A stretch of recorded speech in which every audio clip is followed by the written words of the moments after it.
Hello everyone, it's Dragana from Saacibo. Welcome and welcome to the new mini-series of junk journal flip-throughs.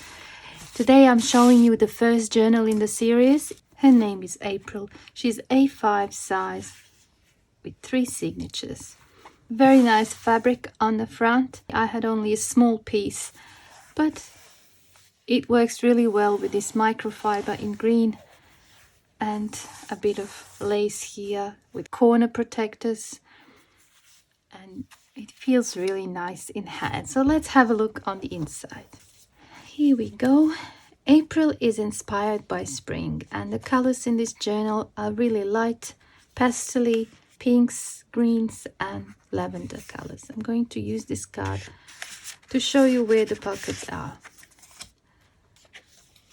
I will link down below all the tutorials that are relevant to making this journal. And here we have a page from a magazine, and I really love this image, so I turned it into a pocket. I will also link all the digitals that I've used, and I've used only a few pages from a few different digitals, but I will link it down below in case you wonder what they are. I love this effect. This paper was dyed with autumn leaves, and I really like the color, and it worked really well with this die cut here. Okay, here we have a page with pockets. There's one pocket here, there's another one there, a little butterfly in pink. That was done with coffee and just a sponge. It's just experimenting with different ways of dyeing paper. It's a faux rice paper. Lots of stencil work in this journal. I like to do stencil work with inks. This is one of those napkin papers done with scissors. I've used some seeds from a flower or a plant. And there's the other side of that magazine page. We have one avocado dyed paper here. And another pocket in here. I've attached a charm with a little flower there. I really like how this one turned out. It's a pocket in here. It's got the paper halfway, and then the rest is just this lace.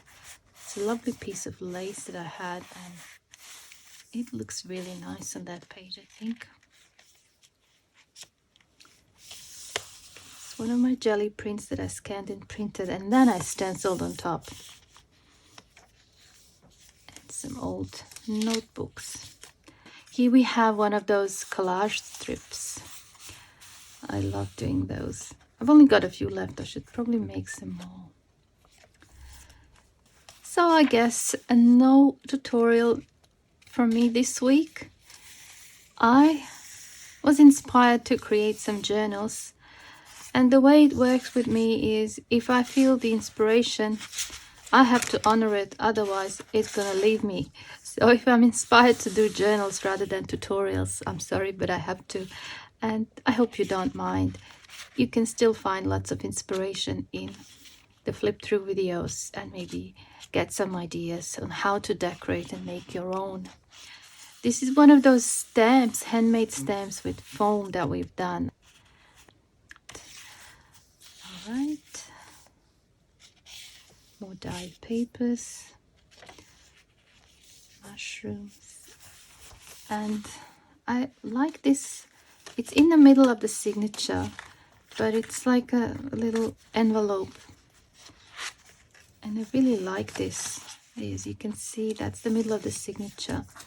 It has a pocket here, and there's a tuck spot there, and I've attached this little charm there with a laminated butterfly, a doily and a little round tag.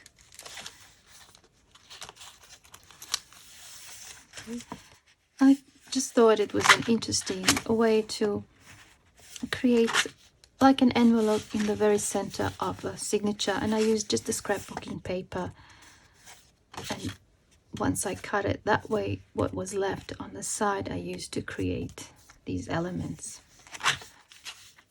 I don't think I've done a tutorial on this. Perhaps I should.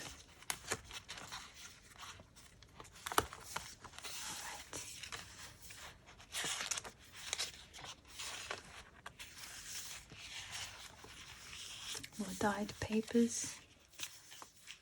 This is also from a magazine.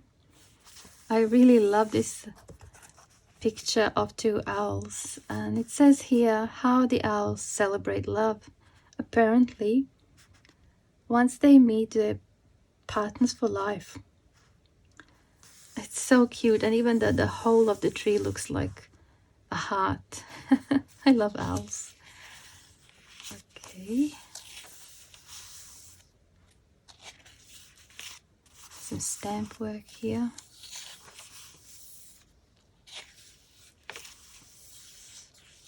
Stencil work. There's another pocket in here. Okay, and then we come to the third signature. I've done a little collage here with some leftover fabric pieces and some die cut flowers. They're also cut from fabric. This is a scrapbooking paper. There's a pocket here. Some old music sheet. I found this piece of paper in my stash, and I've done this probably 2 or 3 years ago. With, I think, watercolors and some sprayed fabric silver paint. It's really interesting, I think. It shimmers in the light. Some more of my experiments with different dyes. I think those darker stains are from rust that was added to the dye, and I believe this was coffee, I think, with a bit of blueberry, but it turned gray. And this is a napkin. I haven't done this tutorial yet. I might do that very soon. It's how to turn your napkins into paper that you can write. Actually, on the back is what you see here is that thin, cheap deli paper or tissue paper, and then there's a napkin on this side, and I've used clear glue with coffee to glue, and it has a lot of texture, and it gets kind of firm and really nice to write on, I think. Okay, here we have a little cluster with some dyed gauze and layers of paper. Okay, we have this. It's the stamp image.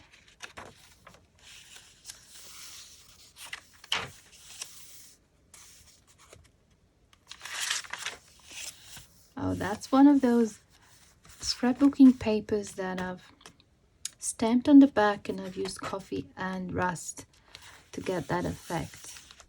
I like how it turned out. And here we have more pockets there and there.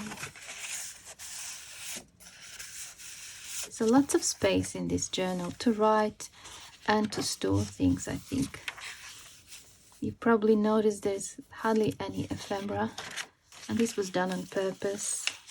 I wanted to do a journal, just the journal, without adding anything removable to it.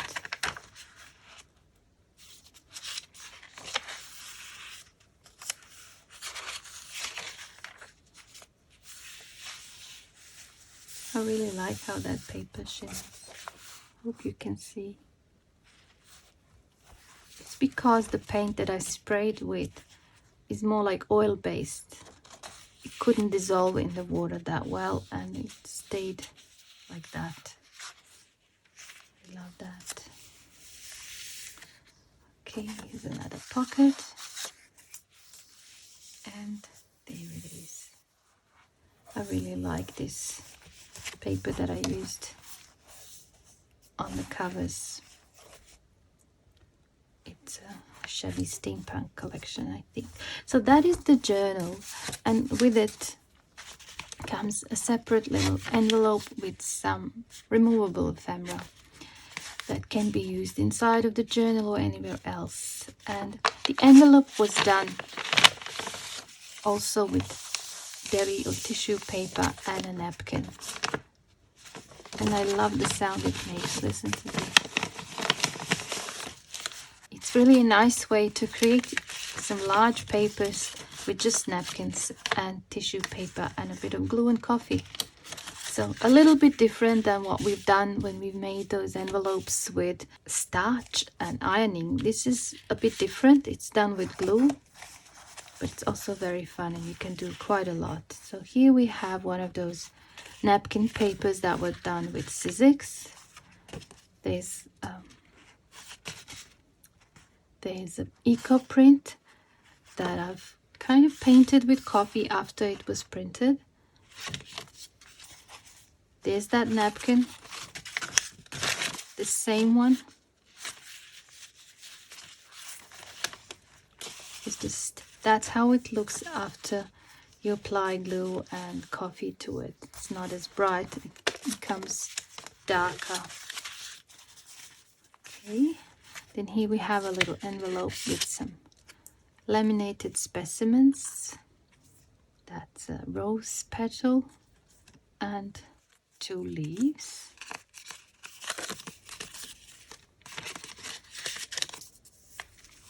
And we have one little doily. I love this one.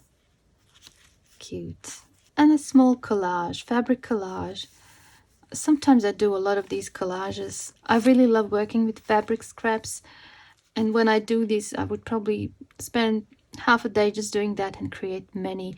And I love to use them in journals as decorations. For example, to glue to a page, anywhere in the page where it looks good.